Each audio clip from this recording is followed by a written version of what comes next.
Assalamualaikum warahmatullahi wabarakatuh. Halo teman-teman semua, kenalkan saya Rahmi. Kali ini kita akan membahas tentang armada penjualan dalam mata kuliah manajemen pemasaran.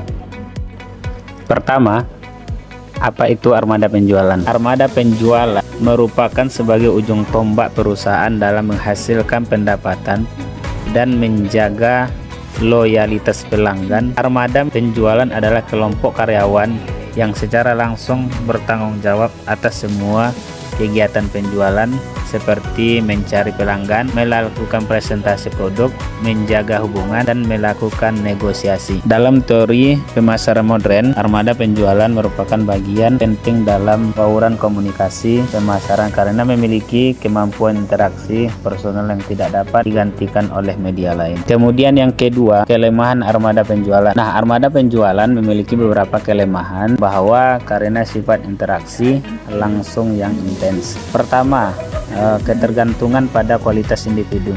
Efektivitas penjualan sangat mempengaruhi kompetensi dan motivasi setiap tenaga penjual. Bila kemampuan berbeda jauh, performa menjadi tidak konsisten. Yang kedua, biaya operasional yang tinggi. Armada penjualan membutuhkan biaya seperti gaji dan komisi, tunjangan perjalanan, pelatihan rutin, dukungan pemasaran. Nah, hal ini membuat perusahaan harus memastikan dengan signifikan. Yang ketiga, rentan terhadap turnover. Tenaga penjualan mudah berpindah perusahaan bila insentif kurang menarik.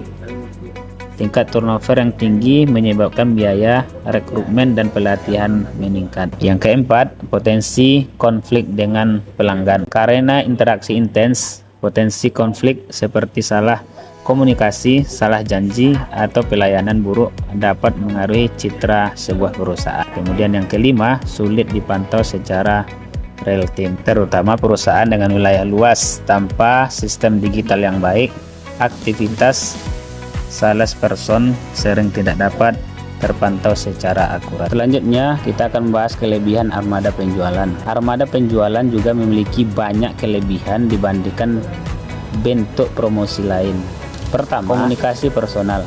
Salesperson dapat menyesuaikan pesan dengan kebutuhan pelanggan, sehingga peluang terjadinya pembelian lebih tinggi. Kedua, membangun hubungan jangka panjang. Interaksi langsung memudahkan terciptanya hubungan emosional dan kepercayaan pelanggan. Ketiga, masukan pasar secara cepat. Hal ini menjadikan armada penjualan sebagai mata dan telinga perusahaan di lapangan, sehingga informasi kompetitor atau dinamika pasar dapat diketahui secara cepat. Keempat, ada fleksibilitas strategi. Salesperson dapat langsung menyesuaikan pendekatan jika menemui keberatan pelanggan. Yang terakhir atau yang kelima, efektif untuk produk yang rumit atau bernilai tinggi, lebih efektif dijual melalui penjualan personal dibandingkan iklan. Selanjutnya, ada tantangan dalam mengelola armada penjualan. Beberapa tantangan utama yang sering muncul antara lain melatih tenaga penjualan agar memiliki standar kompetensi yang sama, menjaga motivasi dalam jangka panjang, distribusi wilayah penjualan agar merata, menyusun skema insentif yang adil. Kemudian, menghindari praktek penjualan agresif yang merusak citra perusahaan. Selanjutnya, strategi mengelola armada penjualan. Mengacu pada Kotler dan Keller, manajemen pemasaran, pengelolaan armada penjualan meliputi beberapa elemen strategis sebagai berikut. Pertama, rekrutmen dan seleksi yang tepat. Perusahaan harus merekrut tenaga penjualan dengan karakteristik keterampilan komunikasi, kemampuan negosiasi, etika kerja, ketahanan menghadapi tekanan. Adapun teknik seleksi yang umum yang bisa diterapkan dalam sebuah perusahaan ialah wawancara berstruktur, simulasi penjualan, psikotes, pemeriksaan rekam. Yang kedua, pelatihan berkelanjutan. Pelatihan dilakukan untuk meningkatkan keterampilan dan menjaga standar kualitas seperti pengetahuan produk, teknik presentasi, keterampilan komunikasi, persuasif, manajemen wilayah. Yang ketiga, penetapan struktur armada penjualan. Perusahaan dapat menerapkan beberapa struktur. Ada struktur wilayah, struktur produk, struktur pelanggan, dan struktur campuran. Yang keempat, manajemen motivasi dan kompensasi. Motivasi merupakan kunci produktivitas. Skema kompensasi yang efektif mencakup gaji pokok, komisi penjualan, bonus pencapaian target, penghargaan non-finansial. Menurut Kotler, kombinasi gaji dan komisi menghasilkan kontrol dan motivasi yang seimbang.